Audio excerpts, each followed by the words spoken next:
അമ്മായി എപ്പോ വന്നു? കല്യാണമൊക്കെ കേമായിട്ട് നടന്നല്ലേ? രഘുവേട്ടന്റെ പെണ്ണ് സുന്ദരിയാണെന്ന് ഞാൻ അറിഞ്ഞു. വന്ന പാടെ അങ്ങോട്ട് വരണമെന്ന് കരുതിയതാ. അച്ഛൻ പറഞ്ഞു വേണ്ടാന്ന്. മോളെ, രഘുവിന്റെ ഭാര്യയായിട്ട് എന്റെ മനസ്സിൽ ഒരു മുഖയുള്ളൂ, അത് നീയാ. ഞാനും ആശിച്ചു. ദേ, ഇതൊക്കെ കണ്ടോ? എന്റെ കല്യാണത്തിന് വേണ്ടി വാങ്ങിയതാ.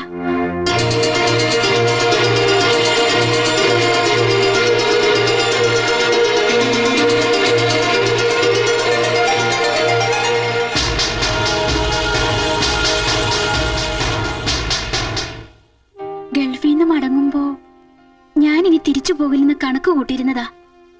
രഘുവേട്ടനത് ഇഷ്ടമല്ലല്ലോ. എന്തോ ഭാഗ്യത്തിന് ജോലി റിസൈൻ ചെയ്തില്ല. അതുകൊണ്ടിപ്പോ ഗുണമുണ്ടായി. തിരിച്ചു പോകാല്ലോ. മോളെ, നീ വേണ്ടമ്മായി. പറഞ്ഞു വരുന്ന എന്താണെന്ന് എനിക്ക് മനസ്സിലായി.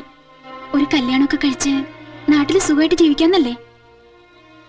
എന്റെ മോഹമൊക്കെ തീർന്നു എന്ന് കരുതി സങ്കടം കൊണ്ട് ആത്മഹത്യ ഒന്നും ചെയ്യില്ല കേട്ടോ. മോളെ,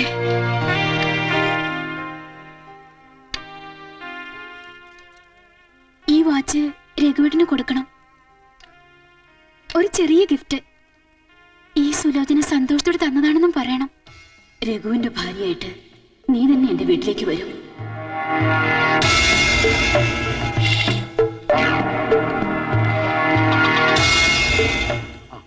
ഒന്ന് തലയെത്തി വീണു.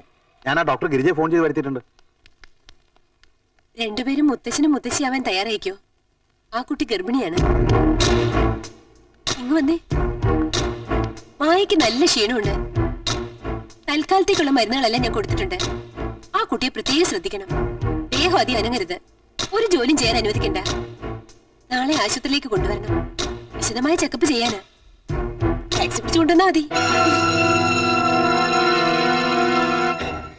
എന്റെ നോട്ടത്തിൽ നിങ്ങളുടെ രഘുമോന് ഒരു 5 ലക്ഷവും 100 പവനും ഒരു മാരുതി കാറും ആര് കണ്ടാലും കൊടുക്കും. കുറച്ച് കാശ് കിട്ടിയ കൈപ്പൂ ഇല്ലല്ലോ. പെണ്ണ് ഗർഭിണിയായ പിന്നെ ഒന്നും നടക്കുന്നു വിചാരിക്കണ്ട. നിങ്ങൾ ബുദ്ധിപൂർവം കരുത്തൽ നീക്കിയാൽ നല്ല ഒരു തുക മേടിക്കും. അമ്മ എന്താ ഇഷ്ടത്തിരുന്ന് ആലോചിക്കുന്നത്? ഒന്നുമില്ല. നിനക്കൊരു കുഞ്ഞുണ്ടായ എങ്ങനെ വളർത്തണമെന്ന് ആലോചിച്ചോണ്ടിരിക്കുക. ആ പിന്നെ രാവിലെ ഒരുക്കോ, നമുക്ക് നാളെ ആശുപത്രി വരെ പോണം. നിർത്ത്. ഇതിലെ എങ്ങോട്ടാ പോണത്? ആശുപത്രിയിലേക്ക്. ആ 5 രൂപ കൂടുതൽ കിട്ടാനായിട്ടേ ഈ വളഞ്ഞ വഴിയെ പോണോ? ഇതിലെ പോയാ മതി. ഈ കുണ്ടുകുഴിയുടെ വഴിയോ? അത് ഞങ്ങൾ സഹിച്ചോളാം. താ പോടോ.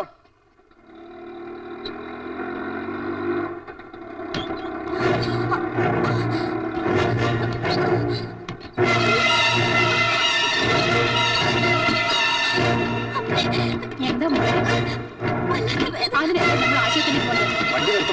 ഒരു ലോറി വണ്ടിയിലിരുന്ന് കരയുമ്പോഴാണോ വണ്ടി നിർത്തുന്നത്? വേഗം ആശുപത്രിക്ക് കൊണ്ടുപോകണോ? ഇപ്പൊ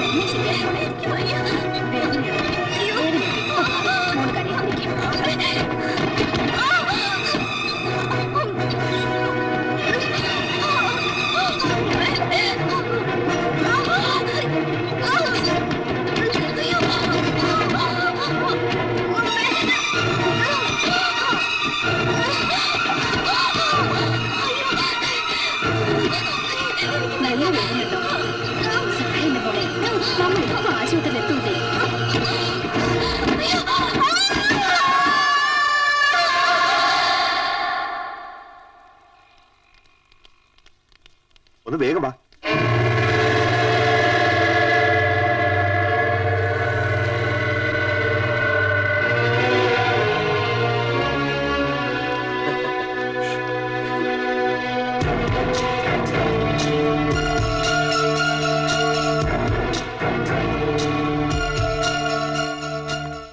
എന്താ എന്ത് പറ്റി? എന്റെ പൊന്ന് സാറേ, ഈ പെങ്കൊച്ചിനെ കേട്ടിട്ട് ആ തള്ള എന്നെ കൊണ്ട് കുണ്ടുകുഴിയുള്ള വഴി കൂടെ വണ്ടി ഓടിപ്പിച്ചു. അലസിന്നാ തോന്നുന്നത്. അത് നിനക്കെങ്ങനെ അറിയാം? രക്തം പോയത് കണ്ടില്ലേ? പെണ്ണുങ്ങൾക്ക് രക്തം പോണെന്ന് അന്വേഷിച്ചു നടക്കാതെ വണ്ടി എടുത്തിട്ട് പോടോ. അതിന് എന്നോട് ചൂടാവുന്ന എന്തിനാ? ആഹാ. ഡോക്ടർ, ഞാൻ ആ കുട്ടിയുടെ റിലേറ്റീവ് ആണ്. എന്ത് പറ്റി? It's A habitual abortion. ദേഹം അനങ്ങാതെ സൂക്ഷിക്കണം ഞാൻ പ്രത്യേകം പറഞ്ഞിരുന്നല്ലോ. ഓട്ടോയിൽ കയറ്റി കൊണ്ടുവന്നുകൊണ്ടാണോ? ടാക്സി പിടിച്ച് വന്നാൽ മതി, ഞാൻ പ്രത്യേകം പറഞ്ഞതാ. എന്തിനാ ഇത്രയും ക്രൂരത? നിങ്ങൾ ഒരു അമ്മയല്ലേ? താൻ എന്തോന്നായി പറയണത്? ഞാൻ മനസ്സാവാച കർമ്മണ, അല്ലെങ്കിൽ തന്നെ തനിക്കെന്ന് എത്രയ്ക്ക് തണ്ണം? ഞാനും കൂടെ മുൻകൈ എടുത്താ ഈ കല്യാണം നടത്തിയത്. തനിക്കിതിൽ നേട്ടോണ്ടായി കാണും. വൃത്തിയോട് പറഞ്ഞാലുണ്ടല്ലോ. ചേട്ടാ നീ ഉണ്ടായി. എന്ത് തെറ്റാ പെണ്ണ് നിങ്ങളോട് ചെയ്തത്? പറ. നിങ്ങൾ ചോദിച്ച പണം ഞാൻ തന്നില്ലേ? ആര് തന്നു? എപ്പ തന്നു? പ്രഭേ, ഞാൻ നിന്നെ ഏൽപ്പിച്ച കാശ് നീ ഇവർക്ക് കൊടുത്തില്ലേ? ചേട്ടാ പതുക്കെ എന്തിനാ ഇങ്ങനെ ബഹളം വെക്കുന്നേ? കൊടുത്തോ ഇല്ലയോ പറയടി. ഇല്ല, ചോദിക്കുമ്പോ കാശ് കൊടുക്കാൻ മായ നിങ്ങളുടെ ആരാ? എന്റെ അനിയത്തിയല്ലേ? അവളുടെ കാര്യം നോക്കാൻ അവളുടെ കെട്ടിയവനറിയാം. പ്രഭേ, നീ എന്തൊക്കെയായി പറയുന്നത്? ഇത്രയും പബ്ലിക്കായിട്ട് ഒച്ചയെടുത്ത നാട്ടുകാർ വിചാരിക്കും നിങ്ങളുടെ കൊച്ചു അലസിപ്പോയെന്ന്. എടി,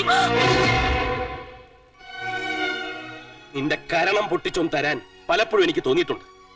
പരസ്യമായി ഭാര്യയെ തല്ലുന്ന ഒരു ചെറ്റ ഭർത്താവല്ലാതായി പോയി ഞാൻ.